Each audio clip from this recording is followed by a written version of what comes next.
गाओ विश्वस्य मातरः, गाय विश्व की माता हैं। मकर संक्रांति पर गौ माता को घास खिलाने से सभी देवी देवता प्रसन्न होते हैं, क्योंकि गौ माता के अंदर सभी देवी देवताओं का निवास है। गाय एक तरह से चलता फिरता मंदिर है। इसके गोबर के अंदर भी लक्ष्मी जी का निवास होता है।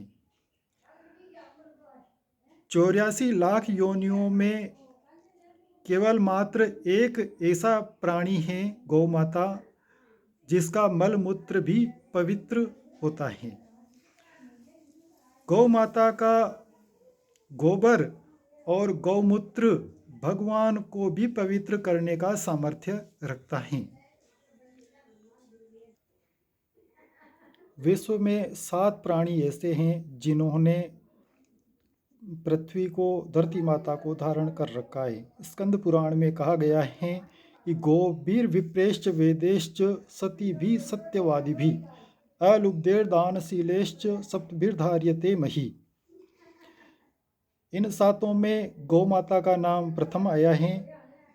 गौ माता ने इस पृथ्वी को धारण कर रखा है।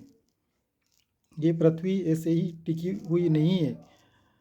गौ माता जैसे प्राणियों ने ही इस पृथ्वी का भार धारण कर रखा है। और यहाँ तक कि भगवान का अवतार भी तभी होता है जब देवताओं के पास, भगवान के पास स्वयं गौ माता पृथ्वी माता पृथ्वी गाय का स्वरूप धारण करके भगवान के पास जाती है और उनसे पुकार करती है। तभी भगवान राम का अवतार होता है, भगवान कृष्ण का अवतार भी तभी होता है। तो बिना गाय की पुकार के तो भगवान भी पृथ्वी पर अवतार धारण करके नहीं आते हैं। किसी रचनाकार की रचना है कि दया त्यागमयी अपनी प्रतिमा, अतः त्याग सदैव दिखाऊंगी मैं, कम से कम लेकर के जग को अधिकाधिक लाभ दिलाऊंगी मैं। मल मूत्र पयास्ती शरीर सभी निज चर्म से वर्म बनाऊंगी मैं, फिर भी यदि मांगेगा रक्त कोई, उसे रक्त का प्याला पिलाऊंगी मैं। ये गौ माता की करुण पुकार है। गौ माता अपने शब्दों में कहती है कि मेरा जो शरीर है वो त्याग के लिए ही है। मैं अपने पुत्रों को अधिक से अधिक देने का प्रयास करती हूँ। अच्छा बुरा घास इत्यादि खाकर मैं अपने पुत्रों को दूध पिलाती हूँ, और मेरा जो मल मूत्र है वो भी, गोबर इत्यादि गौमूत्र, वो भी मेरे पुत्रों के लिए उपयोगी हैं। और जब मैं मर जाती हूँ तो मेरे चर्म के द्वारा, चमड़े के द्वारा मैं अपने पुत्रों के लिए उपानह अर्थात जूते, चप्पल, जूते बनाकर उनको पहनाती हूँ।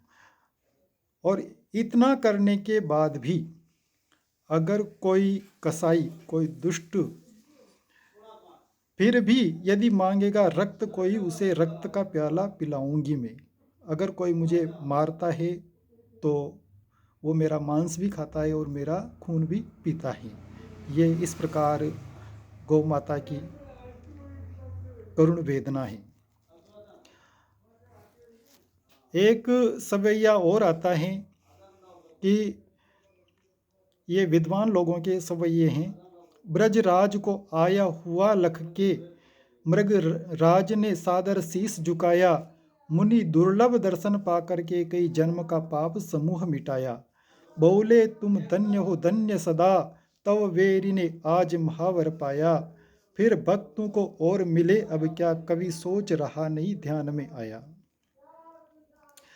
एक गौ माता हैं, वो जंगल में चरने जाती है तो मृगराज सिंह उसके ऊपर हमला करना चाहता है, उसको मारना चाहता है, लेकिन गौ माता ने कहा कि मैं घर पर जाके मेरे पुत्र को, मेरे बछड़े को दूध पिलाकर वापस आती हूँ। वचन देने के कारण सिंह को विश्वास हो गया और गौ माता घर पे जाकर अपने बछड़े को दूध पिलाकर वापस आती है। लेकिन जब वापस सिंह के पास आई तो पीछे उस गौ माता का नाम बहुला था, तो उसके पीछे स्वयं साक्षात ब्रजराज खड़े हुए थे। तो सिंह ने कहा कि हे बहुले, तुझसे बैर करके आज मैंने ब्रजराज को प्राप्त कर लिया है। अर्थात साक्षात भगवान कृष्ण के दर्शन मुझे हो गए हैं। तो अगर तुमसे मैं अगर प्रेम करूं या कोई भी प्राणी अगर तुमसे प्रेम करे तो उसको क्या नहीं मिल सकता, अर्थात सब कुछ मिल सकता है।